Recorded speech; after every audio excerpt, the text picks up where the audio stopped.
Welcome back to the Talking with Taylor podcast. I'm your host, Taylor, where we talk with anyone about anything, and hopefully everyone around the table will listen. And today I have a very special guest. Very excited to have him on. His name is Deren Oshiro, and he is the president of the Hawaii Interscholastic Athletic Directors Association. And he is also the Hawaii Baptist Athletic Director. He's going into his 21st year doing that. He's coached and taught at Hawaii Baptist, not association, but Hawaii. It is association, right, Deren? Hawaii Baptist Academy. Why am I saying associate? I got all your titles are kind of running together here with me, but Hawaii Baptist Academy, it's his 30th year there. And so it's kind of cool because I spoke there literally a year ago today, and I met Deren then, and just excited to have him on. But Deren, how are you doing? We're doing great out here in the islands. Just hanging in there with COVID-19, right?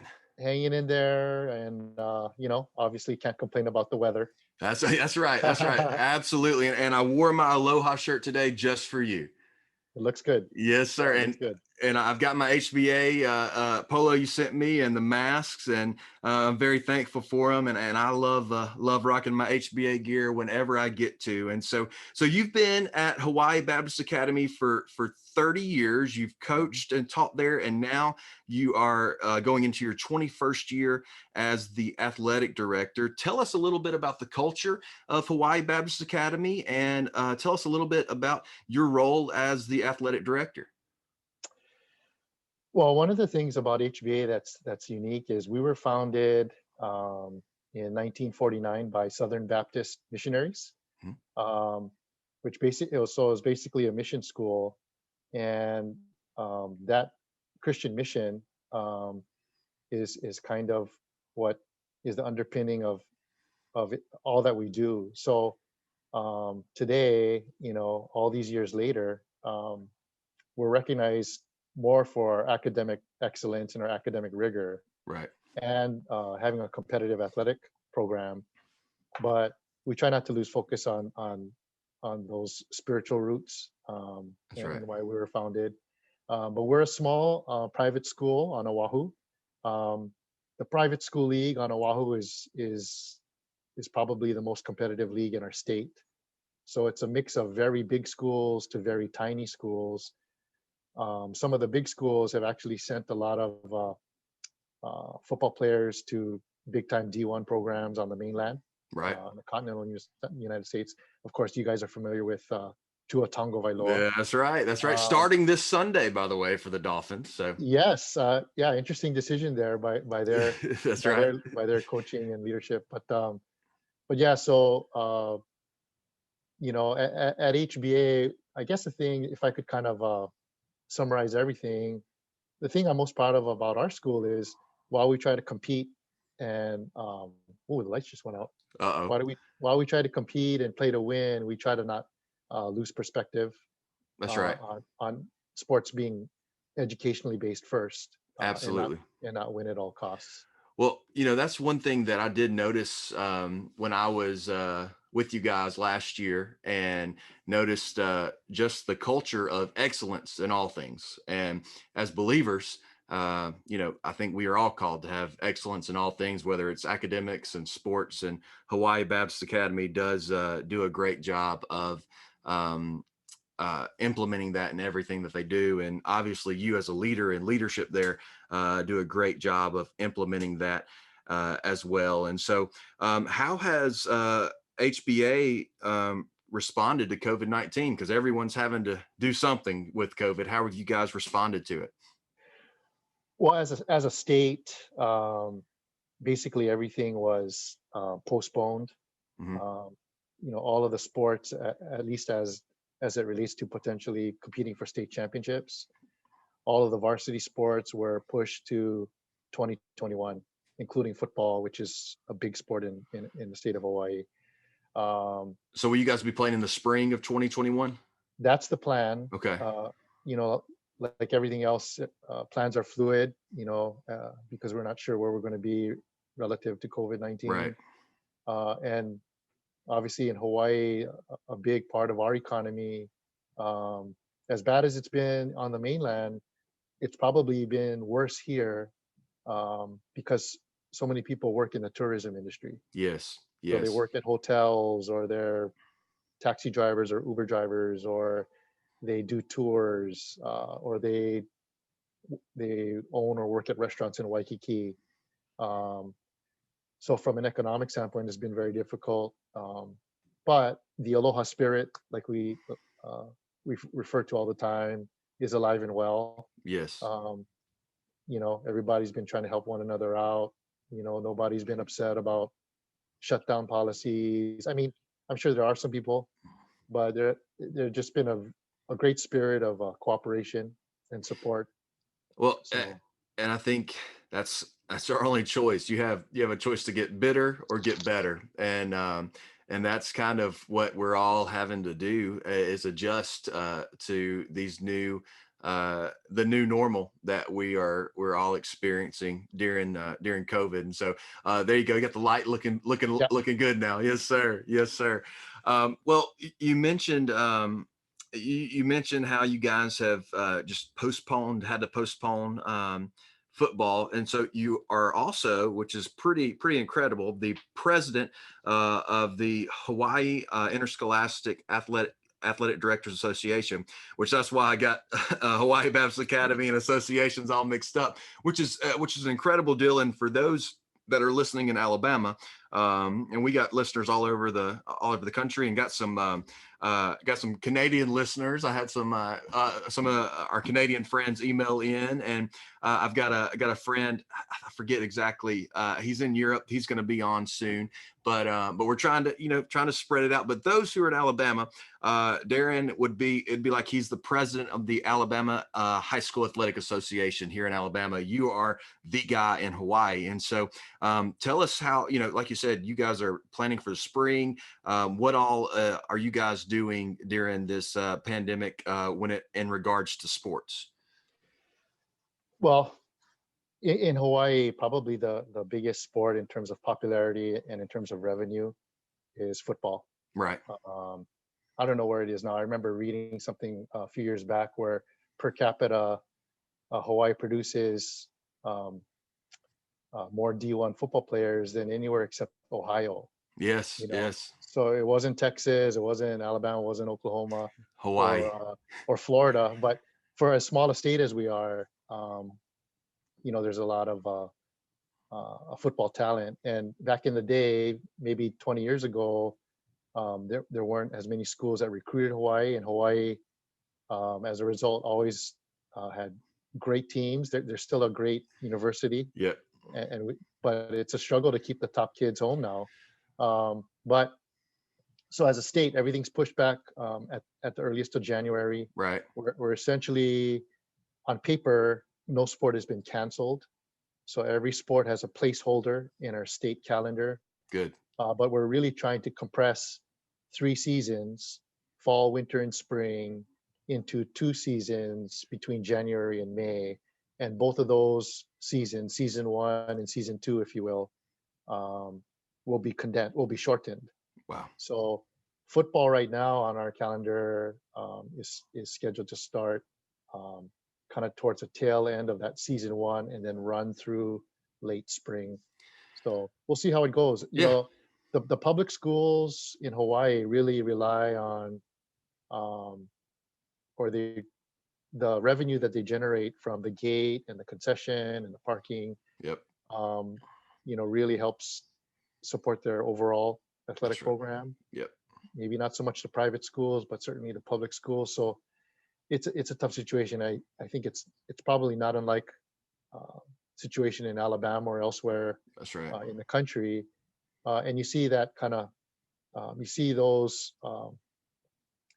debates and those dilemmas even at the college level, right? Yes. Yep. Really trying to balance health but also economics. Well, that's the thing. It's obviously it's a the biggest issue, the biggest concern is our health. But hey, if we don't have an economy to come back to after we're all healthy, that's the struggle for sure. And football and sports is a great. It drives our economy, like you said, in Hawaii, and it definitely does here in Alabama. And I think that may be why you have seen in Alabama a little bit of, I would not say, uh, a little more lenient, I guess, like we talked about earlier, towards crowds and gates. But I know that you'll see a stadium almost full here, but you will see the masks on, and you'll see them uh, yeah, space out. Yes, yes, social distancing, and so. But the prayer is that, hey, we'll all get through this, and the hey, we got to pivot. It's the thing. Leaders pivot regardless of the situation, and that's what everyone's having to do. And us as a church, I'm a student pastor, and I know you being at Hawaii Baptist Academy, Hmm. having to pivot, having to make it happen, and Hmm.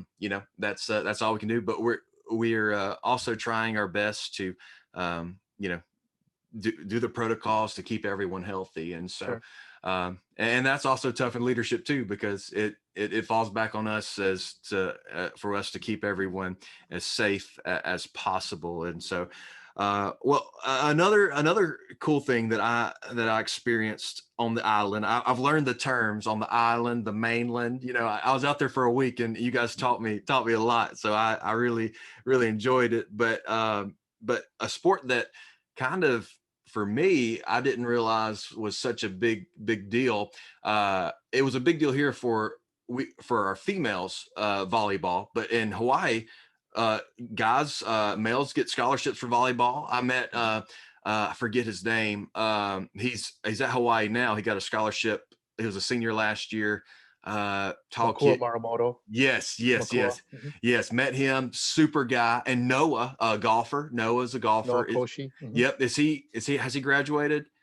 He is a senior this year, so Okay, so he's hoping for a season, and yep, yep. he's looking to play in college. So Well, tell him I said hello. Tell him I yeah, we'll said, do. from what I hear, what David told me, he's a pretty incredible golfer. So Yes. like I mean, you guys have got athletes like crazy, and that's what's really cool. But volleyball, men's volleyball is a big deal, and I would say it's, just from being there for a little bit, it's on up there with football from the standpoint of uh, guys liking to play it, and crowds going to watch it, right? Yeah, volleyball.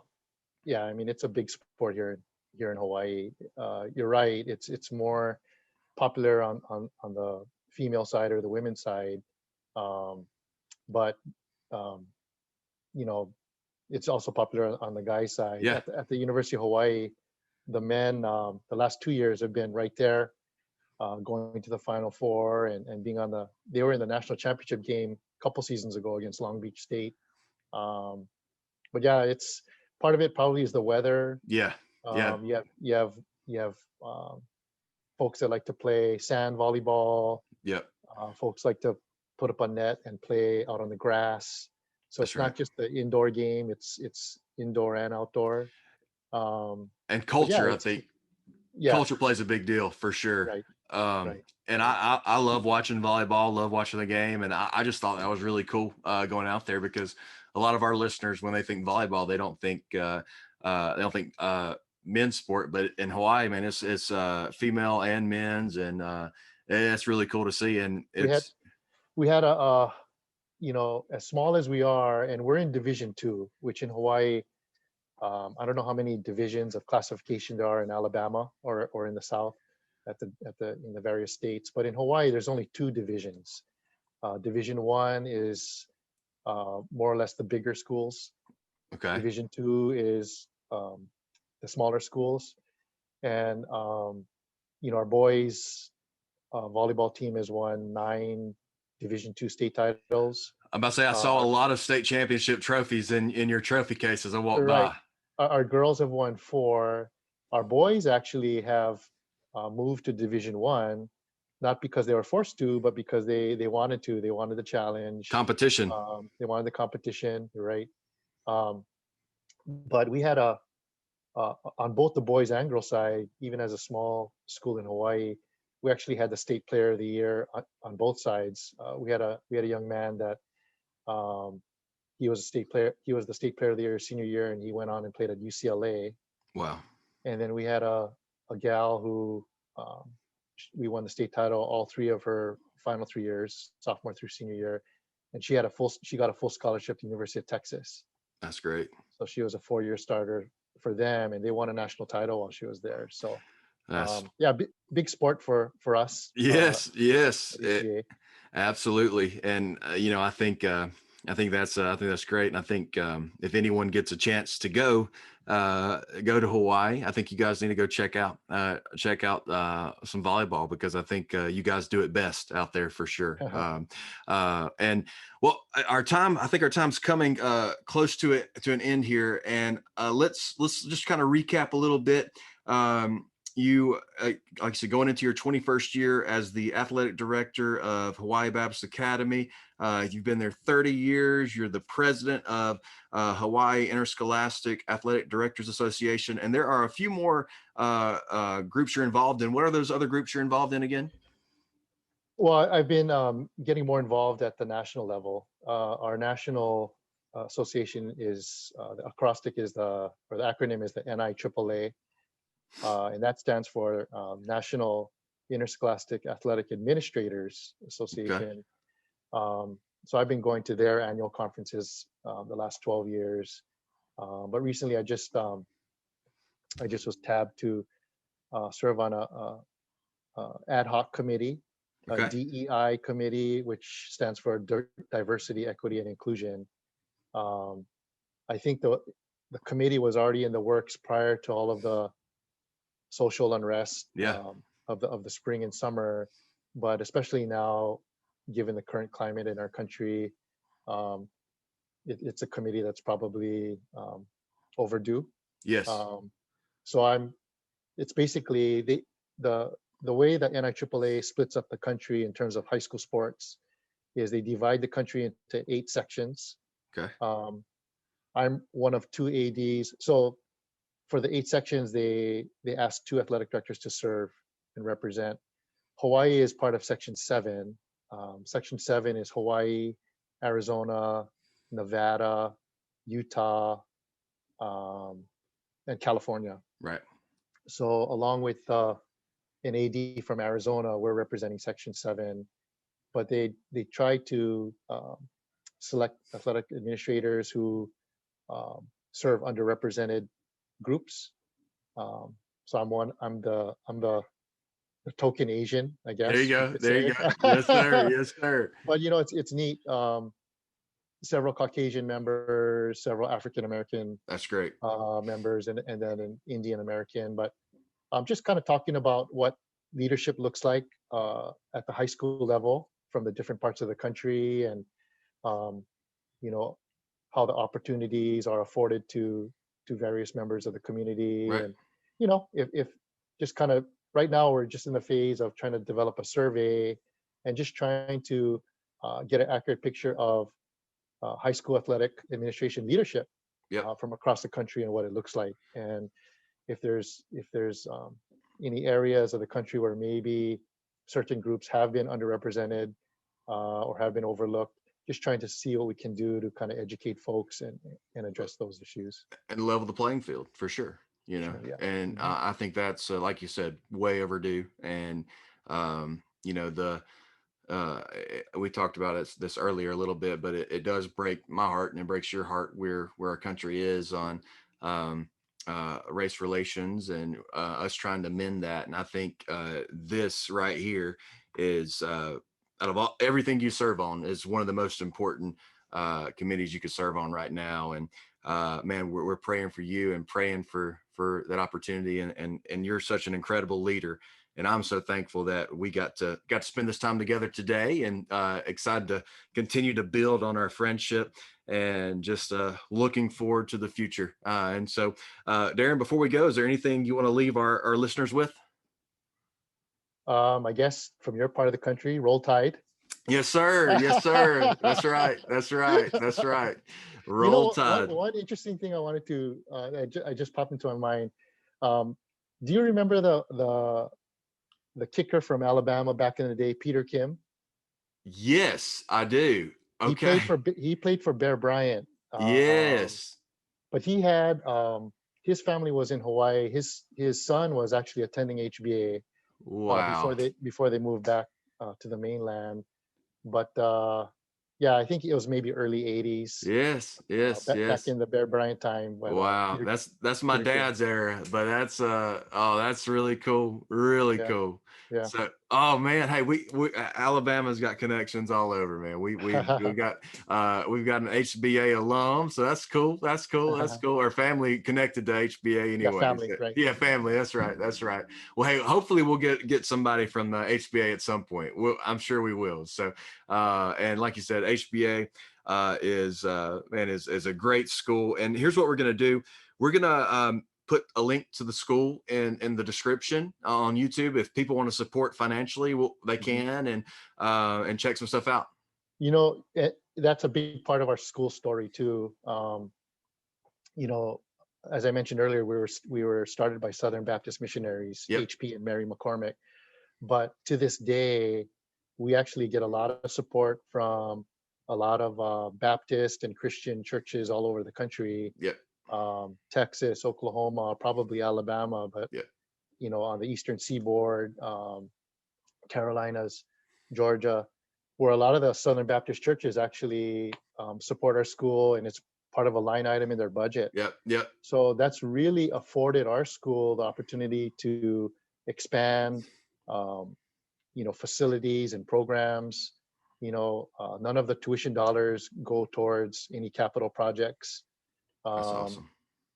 so yeah, we've been blessed, tremendously blessed by the support we've gotten from the um, Christian community in general, but Southern Baptist Yeah, community in particular, all across the mainland, but particularly in the South. that's right. So That's right. we every other year we send a group called the Soldiers of Light, which is a singing and ministry Well, group. We that's send them to the mainland. yeah. And Uh, before COVID, Ron, the president of HBA, and I, Mr. were Shira. yeah, Mr. Shira, yes, sir. We were talking about how about getting them here and getting Mhm, having them stop at our church on a tour. And so mhm. that's a great thing they have going on there for sure. And and any pastors that are listening, consider putting HBA in your line on budget. That's right. I would encourage you to, because what they're doing at HBA is incredible. You got leaders like Mr. Deren and Mr. Ron that are just incredible guys, incredible followers of Christ, and doing a great thing. And so consider supporting them, pray for them, and connect with HBA regardless of where you're at. And so I think that'd be a great thing for all of us to do.